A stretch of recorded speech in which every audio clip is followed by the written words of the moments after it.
You know, I will have to say, having a two-player arcade cabinet in my basement is pretty freaking cool. But you know what else is pretty freaking cool? Building a four-player monstrosity like this. And we're going to show you how we did it. Welcome back to Weekend Social Builds.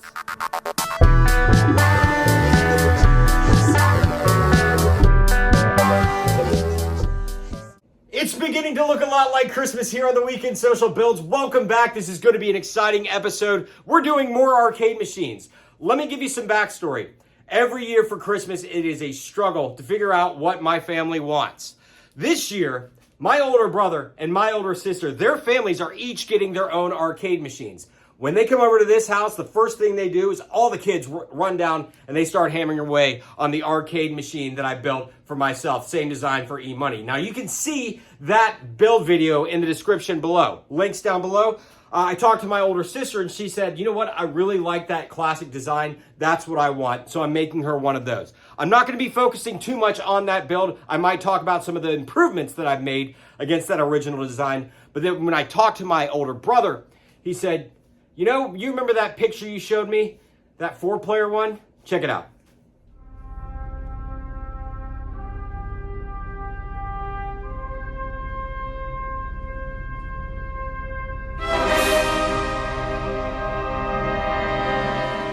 This picture I actually found about a week before I finished those other two machines. And it was so impressive that I almost stopped and restarted that original build. eMoney's seen it. He's probably going to be getting one in the near future.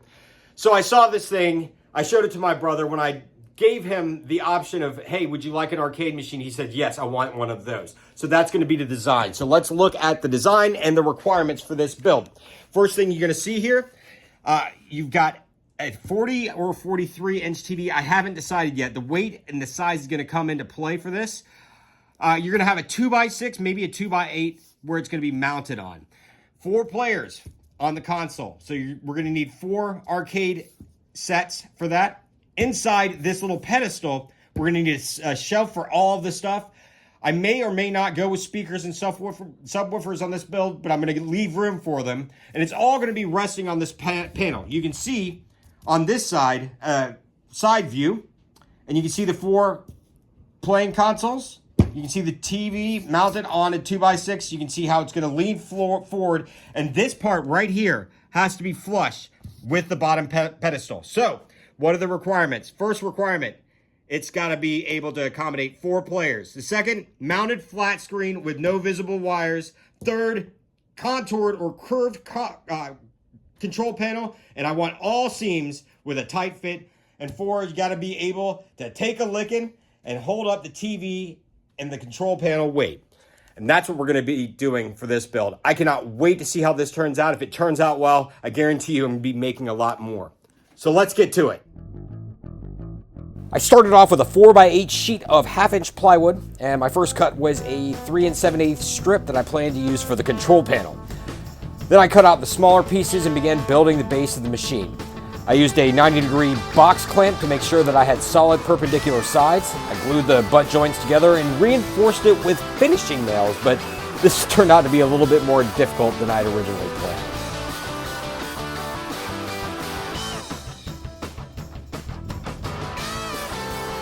Once I had that structure built, I drilled a hole in the back edge of the machine for the power cord to run through. Now, this is a lesson learned from the previous arcade machine builds. I didn't do this in advance and had to do it after the fact. So this makes it a little bit cleaner. So I unwrapped the power cord and put it on the bottom piece of the box of the support panel. I put a line of glue on the 4 sides and flipped it upside down, and with the power cord in place, put clamps all over the sides to make sure that I got a tight bond. And while the glue was drying, I went ahead and moved over to my table saw to cut some 2x4s, which would be the braces for the edge of the base. Now, my measurements were really good here, and they had a nice tension fit, but just to be careful, I added some glue to give it additional support, and then screwed them in from the bottom so that no screws were visible. Now, the base is going to be carrying a ton of weight of the machine. It's going to be carrying the center column, the control panel, the monitor column, and the TV, so I wanted to give it some strength, which in the end paid off big time. And all of these screws are coming in from the bottom of the base underneath the machine so that no screws are visible. I don't have to come and Bondo over and sand it down for a nice smooth finish. I've just got the wood there. Now I can put this piece off to the side and begin working on the top and bottom pieces for the control panel box. My dad gave me some of his extra tools recently, and one of which is a circle cutter, which allows me to make a nice smooth curve on the corners of the control panel. I measured 8 inches from the side and from the bottom to get the center of the circle. That's a pivot point for the cutter. You'll see how well it works later. With the top and the bottom piece of the control panel done, I put those to the side and began working on the center column portion of the machine, which I had planned to make hollow. I measured out pieces of 2x4, which would be the internal structure of the hollow column, and used my radial saw to cross-cut each piece. Now these cuts needed to be exact and needed to be perfectly at 90 degrees with no rocking. So I spent a lot of time making sure the measurements were tight and taking into account the width of the blade into each cut. Once I had all the boards cut, I began building the structure of the column. Now I planned to use a metric buttload of screws because the weight of the control panel and all the activity above is going to depend on the stability of this structure. I also wanted to measure where I was screwing these boards together so I could mirror the placement on the other side, and eventually I realized, just to be sure I didn't make any mistakes, probably should build these things side by side. I used my drill press to make pilot holes in the lateral support beams. I measured out exactly where these were going to go, again, to mirror each side. Now these beams are going to be the support for the table surface inside the column for the Raspberry Pi and the power strip. After a little glue, I began screwing them together and clamped them real tight to ensure a good bond. So I wanted to give a better view of the inside of the pedestal. So what I've done, you can see from the outside, kind of curves this way and then it goes up like that, and it's got a curve at the top. Inside, I've basically built a frame for these outsides to be mounted on. And then I've built kind of these crossbar braces to hold some of the weight. And you can see that I've also put in these little supports here so that we can drill into them. But I wanted to go ahead and show you what I've done prior to assembling. I didn't do any takes of me cutting these out, but I wanted to give you an idea of how it looks inside. With the inside structure done, I began framing the outside of the column. The outside wood is 5mm underlayment, which is surprisingly strong for how thin it is. I grabbed the bottom piece of the control panel and cut out the hole where the column would attach. I used my jigsaw here with holes drilled at the corners so I can make that interior cut a little bit easier. And I did the same on the top piece of the base support box where the center column comes into the base. And my goal was to make sure that these cuts were as tight as possible to prevent any gaps or seams that I would need to address later. All right, this is the first time I'm putting this together. I'm just seeing if it works. So let's give it a shot. So we got the base here, cord's already installed. This essentially goes right in the back, like so. Line this up, fits snug, perfect, like that. Perfect, great. So it stands like that, and then for the coup de grace,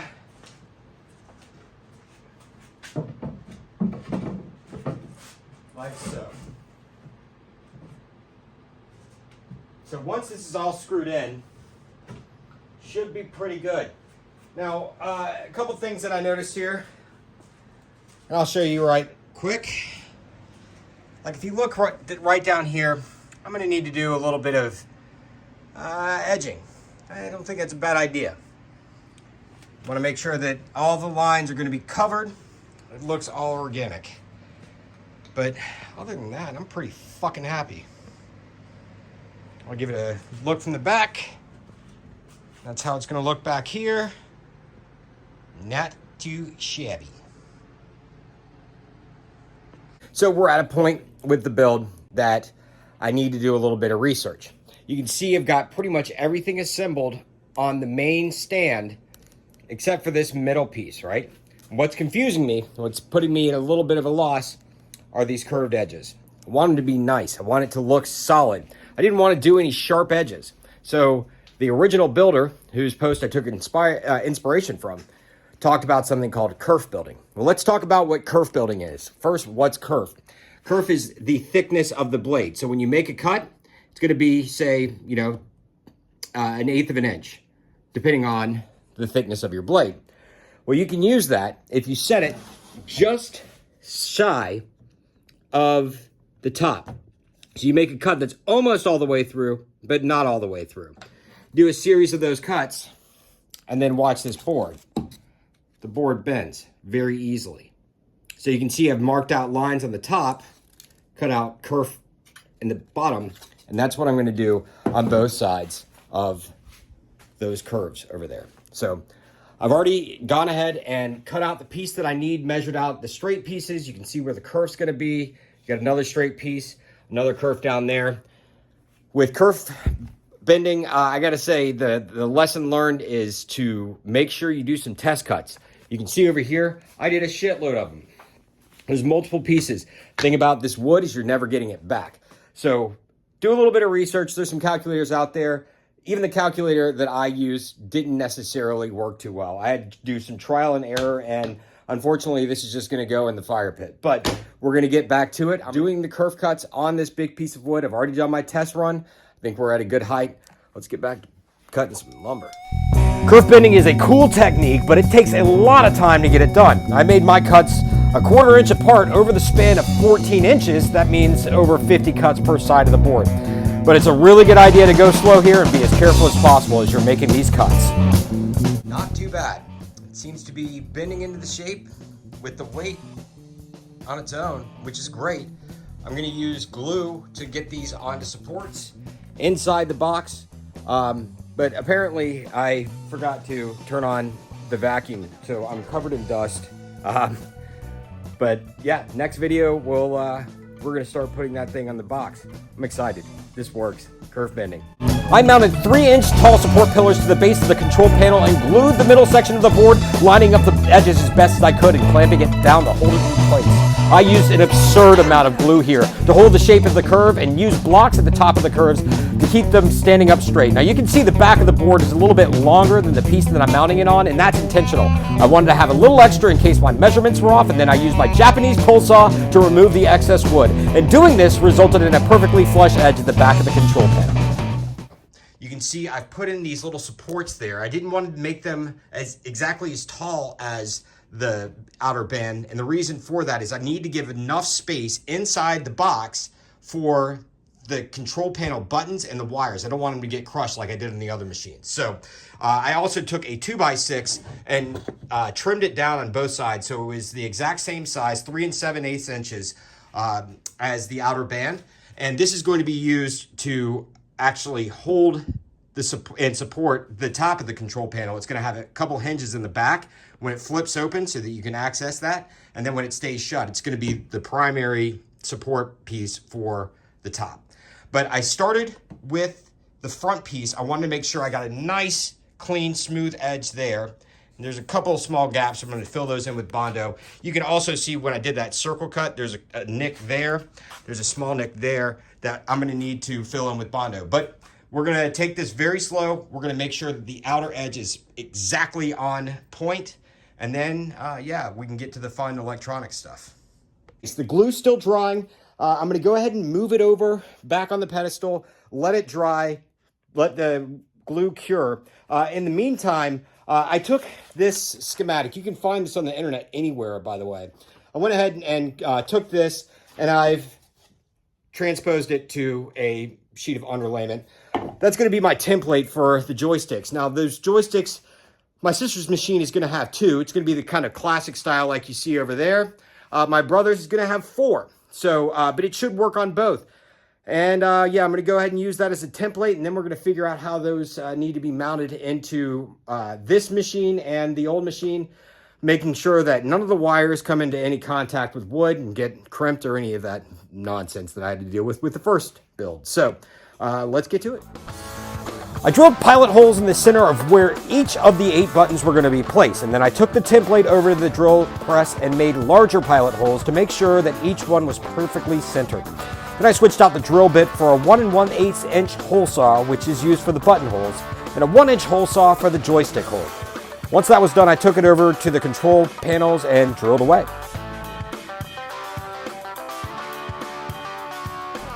With that portion done, I went back to the center column. My goal was to keep the column from tilting or moving in any way, since people were going to be pounding away on it. So I created these leg support braces that fit tightly against the side of the base box. And when I finally assemble the cabinet, I can screw them in place from underneath the base. And then I attach these support braces to each side of the column, screwing them in place as much as possible. Once that was done, I took the pieces outside and smoothed out all the gaps, nicks, and dings using Bondo. Now, Bondo hardens really quickly, so you have to work in small batches. In about 15 minutes, these patches are going to be ready for sanding. So I made sure to fill in all the nicks and all the dings, especially where the circle saw was cutting away too much wood. When that was dry, I took the pieces inside and began sanding. And sanding. And sanding. And Jesus, more sanding. And when I finally finished, this would actually be the last thing that I did for about a week. So a little bit of an update for you guys. 4 days before Christmas, my wife tested positive for COVID. And I tested negative, but I got laid up with something really nasty. So we've both been locked down. I had to put the build on pause so that I could be on point for the kids while my wife was quarantined in the bedroom, essentially. But I talked to my brother and my sister, and both of them were super understanding, understood that we needed to put the build as a second priority. But now we're back to it, so let's get back to the build. It's paint day. You can see I've got my sister's cabinet right there. We've got the pedestal for my brother's cabinet there. All the components are all laid out. Gonna do a bunch of priming, bunch of painting, and we've got just a little bit of daylight left, so got to rush on it, but we're gonna make this happen. Get back inside, we'll start putting these things together, and I'll show you the final product pretty soon. We got the pieces painted. Now it's time to put them together. And we're in the home stretch. A couple of final touches for the base section. I installed rubber feet on the corners to keep the base off the ground. Then I drilled holes through the monitor column and the base for the carriage bolts. Now, my goal here was to make sure that this piece didn't lean, didn't move, didn't shake whatsoever due to movement from people using the arcade. The last thing you want is for a 43-inch TV to be waving in your face or threatening to fall while you're beating up the bad guys. So I used 4 8-inch carriage bolts and screwed them through the 2x6 beam that will hold the screen. With the monitor column in place, I used 2 silver decorative hinges on the top piece of the control panel, so you have easy access inside the machine.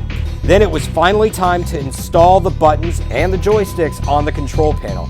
And let me tell you, seeing the colors against the glossy black finish really got me psyched.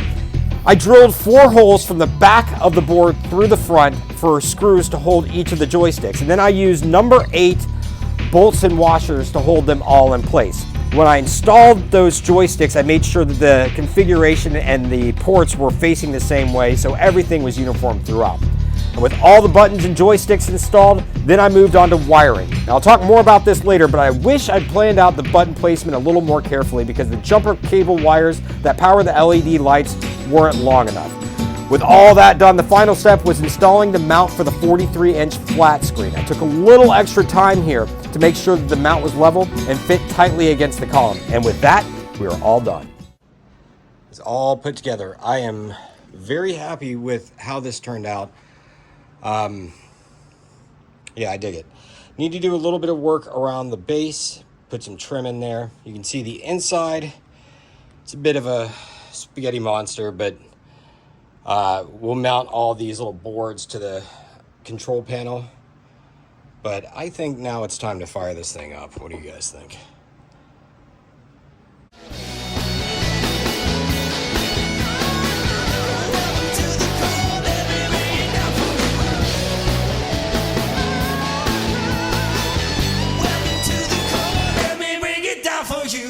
All right, so we are dropping off my brother's machine. I got my son, the Lumpus, here.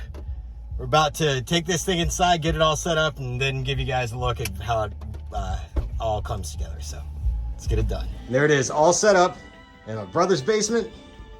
4 players. We're about to give this thing a road test. There it is, all installed in its majesty.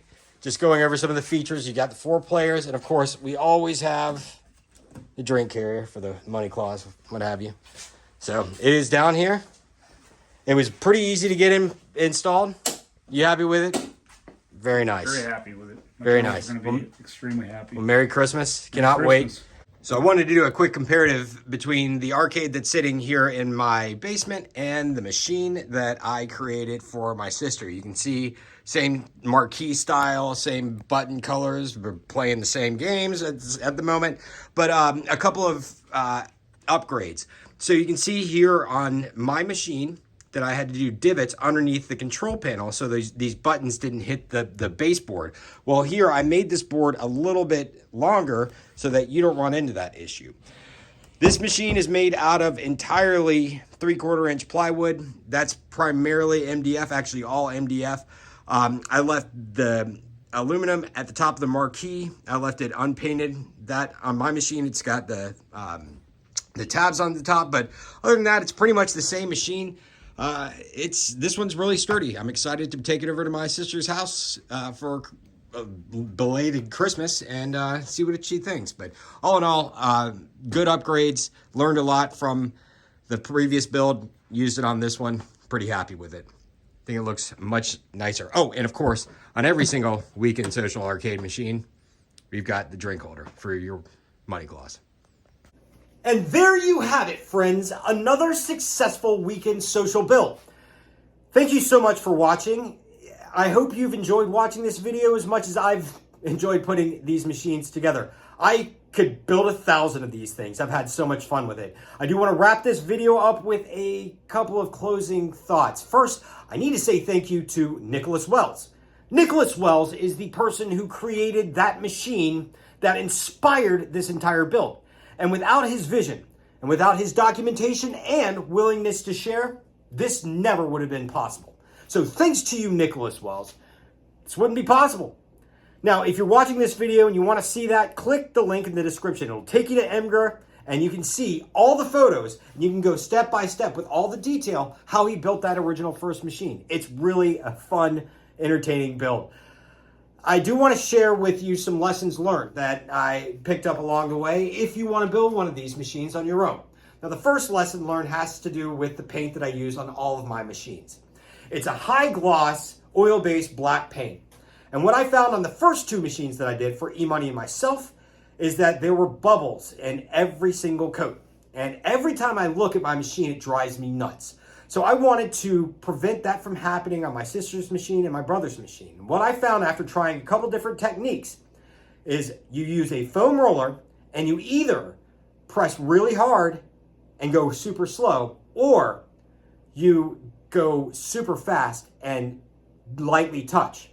Of the two, I found that going super fast with a very light touch works best because it creates a thin layer that the bubbles can pop through.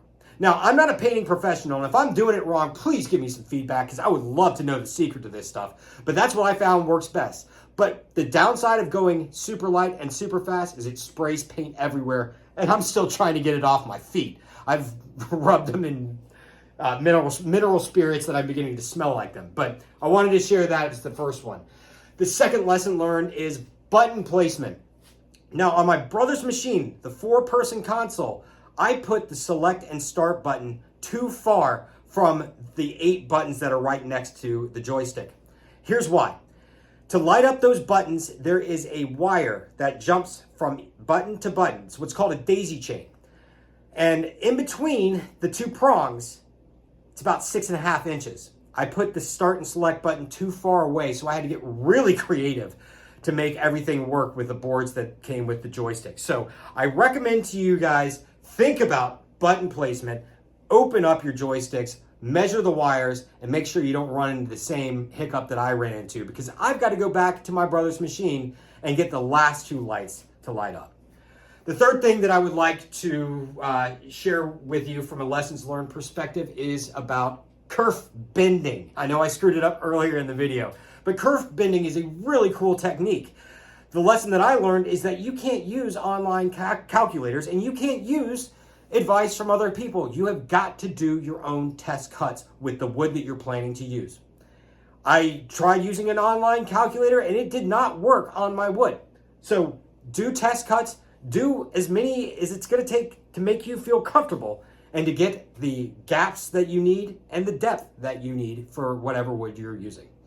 Now, an update from my brother and sister. Both their families are thoroughly loving the machines, or at least so they tell me. But speaking of my sister, I did want to share something with you guys that's pretty cool. This is her Christmas gift to me. It's a wood brand that says Chisler Builds. And this is going to be on everything that I make going forward, whether it's on this show or not. Now, I will get a wood brand for Weekend Social Builds eventually, but this was a very thoughtful gift from my sister, and I just wanted to say thank you. If you made it this far, please do me a favor and like the video if you've enjoyed it. And if you want to be notified about future videos, please click the subscribe button. If you have any feedback or questions, please be sure to put them in the comments, and I can guarantee you, I promise, I will answer. And what's up next for the Weekend Social? Well, I've got 2 podcasts in the can that I've got to get to editing. It's been way too long. But aside from that, we've got some belts to make. The Watcher is due a belt.